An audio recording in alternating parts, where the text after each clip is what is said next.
Hello viewers, welcome to மூக்கு குமணம் நாக்கு ருசி சேனல். நம்ம இன்றைக்கி கத்திரிக்காய் துவையல் பார்க்க போகிறோங்க. ரொம்பவும் சுவையாக இருக்கும். இது சுடு சுடு சாதத்துலேயும் நல்லாயிருக்கும், ராகி களிக்கும் நல்லாயிருக்கும், சப்பாத்திக்கு, தோசைக்கு, இட்லிக்கு கூட தொட்டுக்கிட்டு சாப்பிட்றதுக்கு ரொம்பவும் சுவையாக இருக்குங்க. இந்த அப்பளத்தோடு நான் இன்றைக்கி இந்த சாதம் வச்சுக்கிட்டு இது மாதிரி சாப்பிட்றேங்க. நான் கத்திரிக்காய் துவையலை இது எப்படி பண்ணுறது பார்க்கலாமா? வாங்க கிச்சனுக்கு. முதல்ல இது மாதிரி கடாய் எடுத்துக்கிட்டேங்க. கடாயில் வந்துட்டு ஒரு 2 டேபிள் ஸ்பூன் அளவுக்கு தனியா போட்டுக்கிட்டேன். இப்போ வந்துட்டு சீரகம், கடுகு, கொஞ்சமாக வெந்தயங்க, ஒரு 10-15 வெந்தயம் எடுத்திருக்கேன். எண்ணெய் விடாமல் இது மாதிரி நல்லா பொரித்து எடுத்துக்கணும். நல்லா பொரிக்குது பாருங்கள்.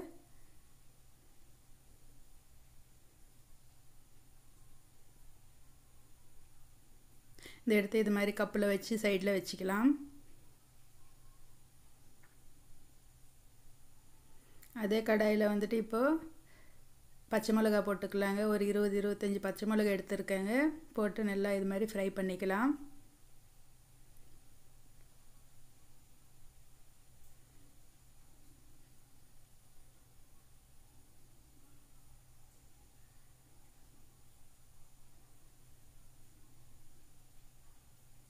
நல்லா இது மாதிரி கலர் வர வரைக்கும் நல்லா ஃப்ரை பண்ணி எடுத்துக்கணும். எடுத்து கப்பில் போட்டு சைடில் வச்சுக்கலாம். இப்போ அதே கடாயை வச்சுக்கிட்டு அதில் கத்திரிக்காய் வந்துட்டு தண்ணியில் நல்லா அரிஞ்சு ஊற போட்டு வச்சுருந்தேங்க. தண்ணியிலேருந்து எடுத்து இதில் போட்டுக்கலாம். கடாயில்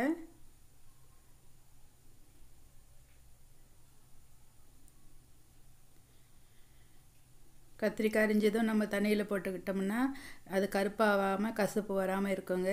அதனால் தண்ணியில் போட்டு எடுத்து இதில் போட்டு நல்லா இது ஃப்ரை பண்ணிக்கலாம். பாருங்கள், இது மாதிரி நல்லா ஃப்ரை பண்ணிக்கணும். கொஞ்சம் கலர் சேஞ்ச் ஆகணுங்க.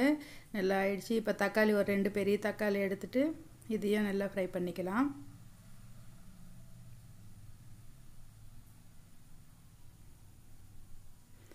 இது நல்லா வதங்கி வரணுன்னா கொஞ்சம் உப்பு போட்டுக்கலாங்க. கல் உப்பு போட்டிருக்கேன். நம்ம எண்ணெய் விடலை, தண்ணியும் விடலை. அதனால் இது கொஞ்சம் வதங்கிறதுக்கு கல் உப்பு போட்டோம்னா நல்லா வதங்கி வரும். கொஞ்சமாக மஞ்சத்தூள் போட்டுக்கிட்டேன். இது மூடி போட்டு விட்டுடலாம்.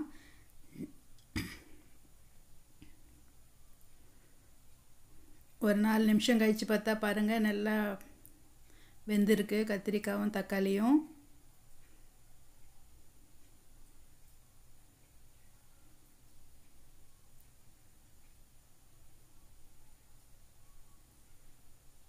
பெருங்காயத்தூள் கொஞ்சமாக போட்டுக்கலாங்க. ரொம்ப நல்ல மணமாக இருக்கும். கொஞ்சமாக தண்ணி விட்டுக்கலாம். நம்ம முதல்லையே தண்ணி விட்டோம்னா கத்திரிக்காய் அந்த கலர் வராதுங்க. இது வந்துட்டு இது மாதிரி தீஞ்ச மாதிரி வந்ததுன்னா அப்போ அதுவும் ஒரு சுவையை கூட்டி கொடுக்கும். அதனால் ஃபஸ்ட்டு இப்படி பண்ணிக்கிட்டு லாஸ்ட்டில் தான் தண்ணி விட்டுக்கணும்.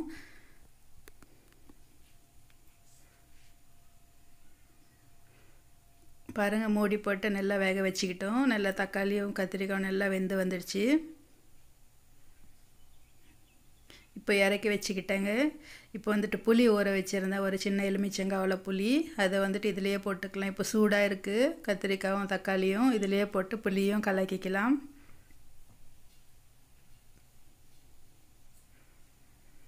புளி பச்சை மணம் இல்லாமல் இருக்குங்க இது மாதிரி போடுறதுனால. இப்போ நம்ம வறுத்து வச்சுருக்கிற தனியா, ஜீரகம், வெந்தயம் எல்லாத்தையும் இதில் போட்டு கடுகு போட்டு இது மாதிரி நல்லா பவுடர் பண்ணிக்கலாம்.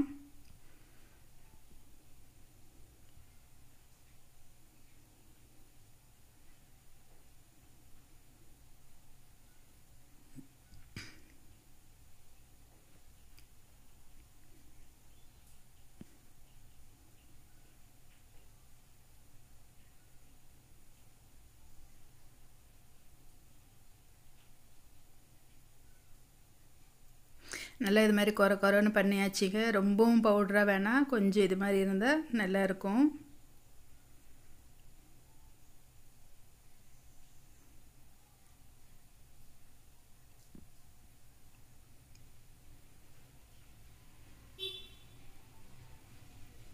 இப்போ கருவேப்பிலை போட்டுக்கிட்டேங்க.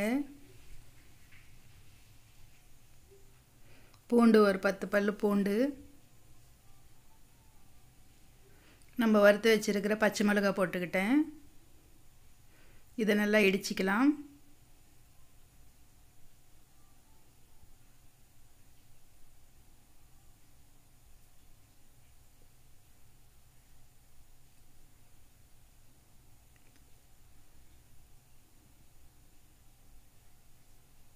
நல்லா இது மாதிரி இடிச்சிக்கணுங்க.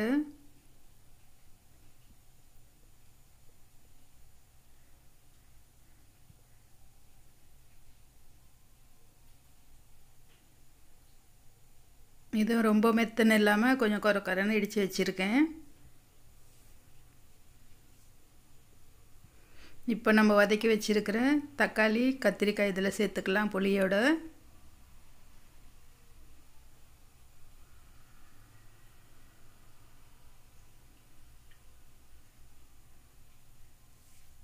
நல்லா இது மாதிரி இடிச்சிக்கணுங்க.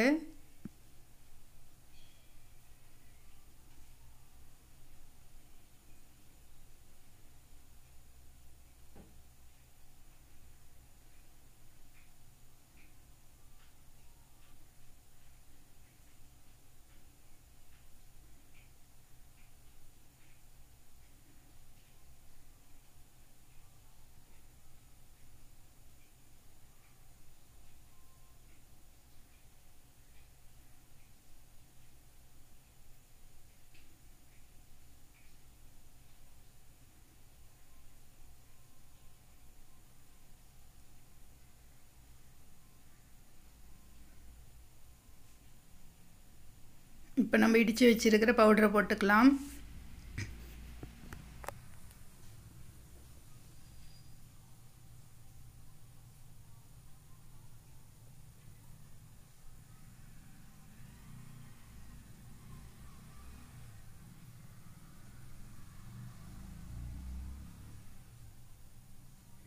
இந்த பவுட்ரு போட்ட அப்புறமா மணமாக இருக்குங்க. இடிக்கும்போதே இப்போ சாதம் சாப்பிட்லான்னு இருக்குங்க. அவ்வளோ சுவையான ஒரு மணம் வருது.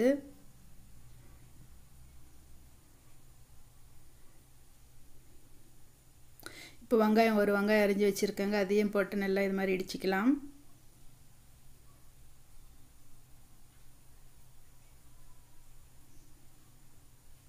இந்த பச்சை பூண்டு பச்சை வெங்காயம் இதெல்லாம் உடம்புக்கும் ரொம்ப நல்லதுங்க. சாப்பிட்றப்போ இது தனியாக கொடுத்தா யாரும் சாப்பிட மாட்டாங்க. இது மாதிரி சட்னியில் இடித்து கொடுத்தோம்னா நல்லா சாப்பிட்ருவாங்க. சாதத்துலேயோ ரொட்டிலேயோ போட்டு.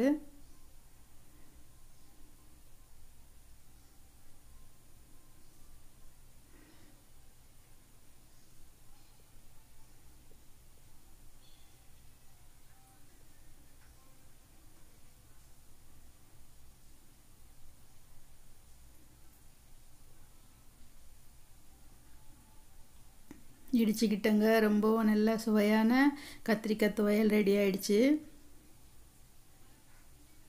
பாருங்கள், பார்த்துக்கிட்டு இருந்தாவே வாயில் தண்ணி வருது இல்லையா? இது தயிர் சாதத்துக்கு சைடில் வச்சு சாப்பிட்டாலும் ரொம்பவும் சுவையாக இருக்குங்க.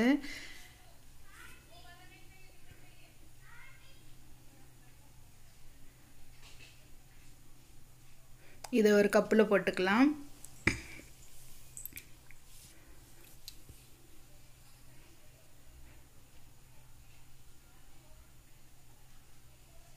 போட்டுட்டு நான் கடலை எண்ணெய் ஒரு 2 ஸ்பூன் அளவுக்கு கடலை எண்ணெய் விட்டுருக்கேங்க. இது உங்களுக்கு இஷ்டம் விருப்பம் இருந்தால் விட்டுக்கலாங்க. இல்லை எண்ணெய் இல்லையாமே சாப்பிட்லான்னு நினச்சாலும் ரொம்பவும் சுவையாக இருக்கும். எண்ணெய் போட்டால் இன்னும் கொஞ்சம் கூடுதலாக சுவை இருக்கும்.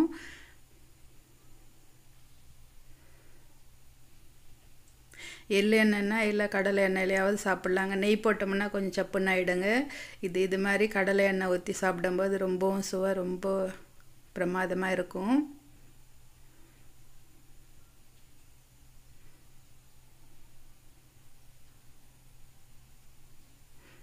ஃபைனலாக கொஞ்சமாக கொத்தமல்லி போட்டுக்கலாங்க.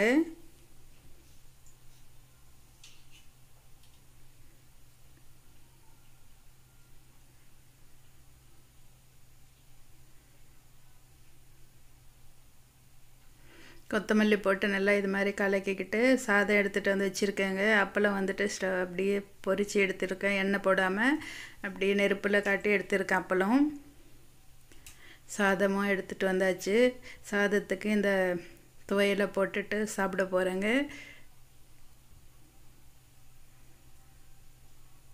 மனமும் ரொம்ப நல்லா இருக்குங்க. நம்ம அந்த பவுடரெல்லாம் போட்டோம் இல்லையா, தனியெல்லாம் வறுத்து போட்டதுனால ரொம்ப மணமாக இருக்குது.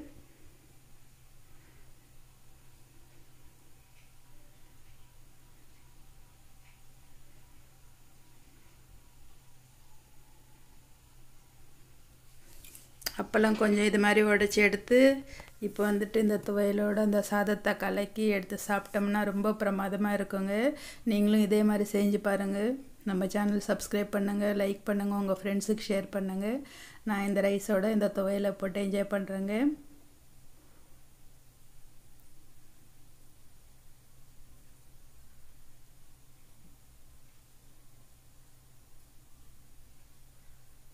ரொம்ப நல்லா இருக்குங்க. ஓகே வீவர்ஸ், பாய்.